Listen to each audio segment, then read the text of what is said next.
What's up, guys? Welcome to the channel if you're new, and welcome back if you're returning. Today we have Gravekeepers for Yu-Gi-Oh's Edison format.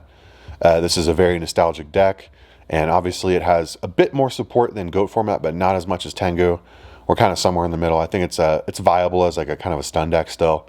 But before we get into the profile, if you guys like GOAT, Edison, Tengu, or Hat, we have it all here, so subscribe for more. Like the video. It doesn't cost you a damn dime to do either one of those. So we got a 15 card main, sorry, a 40 card main, 15 card extra. Let's go over the main deck first, of course. Alright, so probably one of the best new Gravekeepers that comes in this format over GOAT format is Gravekeeper's Command It. We're playing that as a 3-of, because we're playing 3-ofs of all the good ones right now. It says, you can discard this card to the graveyard to add 1 Necro Valley from your deck to your hand. So it doubles as a terraforming or a 1600 beater. It's a Gravekeeper's name, it's a spellcaster, so it's important for the synergy of the deck. Next up, we have the best Gravekeeper of the format still. We have 3 GK Spy. GK Spy is going to enable us to, I think this guy should go in front, sorry.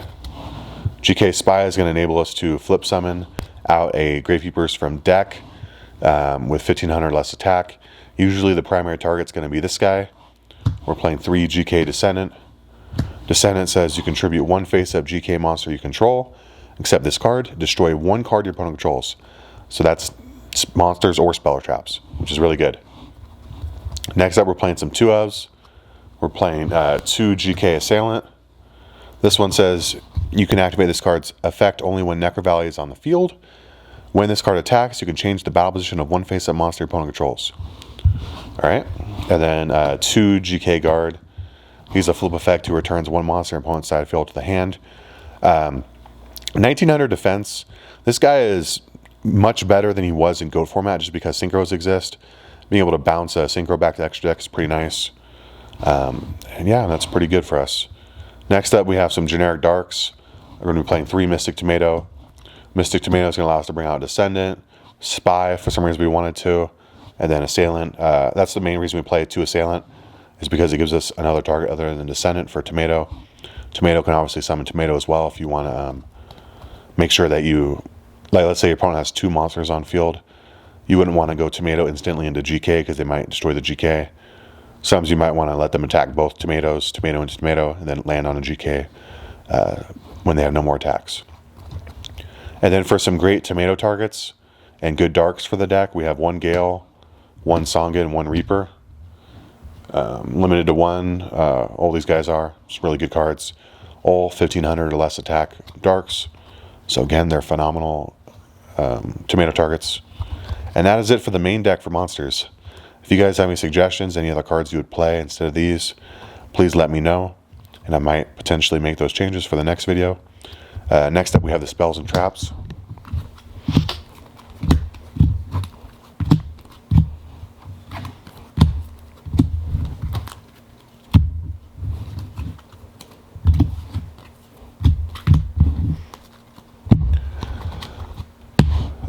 Allure of Darkness, limited to 1. This is one of the new cards that we get in this format compared to GOAT.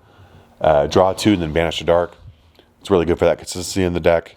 And then because we play a card that's going to come up here soon, we want to make sure we draw it each and every time if possible. We're playing 3 Necro Valley. We have the first editions out of Pharaonic Guardian, looking nice. It says as long as this card remains face up on the field, the effects of magic, trap, and effect monsters that involve graveyards are negated, and neither player can remove cards from in either graveyard from play. In addition, increase the attack and defense of all monsters that include GK in their name by 500 points. So pretty nice for us. So, and this is what I mean by Allure is going to allow us to see cards that we need to see right away. This is one of them. We are trying to sack the hell out of our opponent. So we're playing 3 Royal Tributes. Royal Tribute says this card can only be activated when your Necro Valley is active on the field. Both players must discard all monster cards in their hand to the graveyard. So, yeah, this card's crazy. And one thing that allows you to get those monster cards back is we're playing 2 GK Steel. This one says select 2 GK monsters in your graveyard and add them to your hand. This effect cannot be negated by the effect of Necro Valley. So that's our way of getting past Royal Tribute. Next up, to help us see Necro Valley a little more often, we're playing 2 Terraforming. Because we have 3, I think 2 is more than enough. I think a 3-to-3 ratio is only ever necessary in decks where you literally have to see that card or you can't play. And I just don't think that's the case here. I think we want to see it, which is why we're playing 2. We're playing the Allure and, spoiler alert, 3 Upstart. But I think Allure and Upstart will allow us to play into other cards, allow us to draw into other cards as well, especially Royal Tribute, because this is only crucial if you have this. I mean, we're playing so many of each that you're likely to see both. It's not unlikely, I should say. But this is only effective if you have this. So, yeah, I don't know what I'm trying to say, but I'm trying to say it. I think 2 is fine. I think 3 would be way too bricky. It'd be dead in your hand. 3 Book of Moon. I really like Book of Moon in this deck because we're opting to play Royal Decrees, spoiler alert, but also because we play 5 flip effects, and having those GK Spies, be able to reuse them to flip and get more monsters from deck, or those guards, be able to flip them and get more returns to hand. I think it's just really nice for us. And then doubling as a defensive card under Royal Decree is pretty nice. Like I mentioned, 3 Upstart Goblin. It's going to allow you to play a 37-card deck instead of a 40, which lowers the need for 3 terraforming and increases the odds of us seeing Royal Tribute. We're playing the 1 Heavy Storm and 1 MST, just for that back row protection. And then for ultimate back row protection, we're playing 2 Royal Decree. We don't need a crazy amount of defensive cards because we play cards like Mystic Tomato, where it actually is, it's actually nice if they're attacked, right? So having less battle traps makes Mystic Tomato a little more valuable. And then cards like Reaper and Songa, we don't mind those getting attacked. So, yeah. Spy, obviously, you want to flip. GK Guard. So, playing a Royal Decree package and then pretty much no battle traps, just having Book of Moon as kind of like a offensive and defensive card. I think that's the way to go with this deck. But if you would play it differently, please let me know down below. Let me know what you would play instead, what you would add, subtract.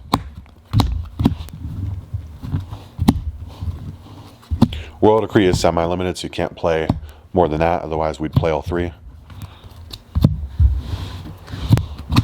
Alright, that is it for the main deck. Quickly, let's go over the extra deck. We do play that 1 Gale, the 1 tuner. So we are able to make just a couple of levels, I think, here, if I remember correctly. Yeah, we can literally only make 6s, 7s, and 9s. And Chimera Tech Fortress, obviously, if they have a machine. So let's go over those. We're playing pretty much every level 6 in the format. We're playing YUGIOH, Bryonic. Those are the 2 best, obviously. Gaia, it's another beater. YUGIOH's is actually 200 points bigger and has a much better effect. But Gaia is the next biggest one.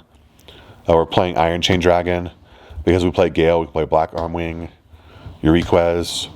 And these are all the level 6s. We're playing 6 of them. Playing some level 7s, we're playing Black Rose, Life Trance, Urbellum, Ancient Fairy.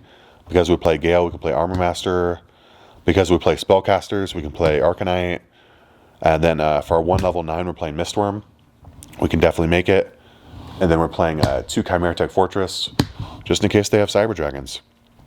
And that is it for the extra deck, guys. If you have any changes that you would make, please let me know down below. And we will see you in the next one. Peace out.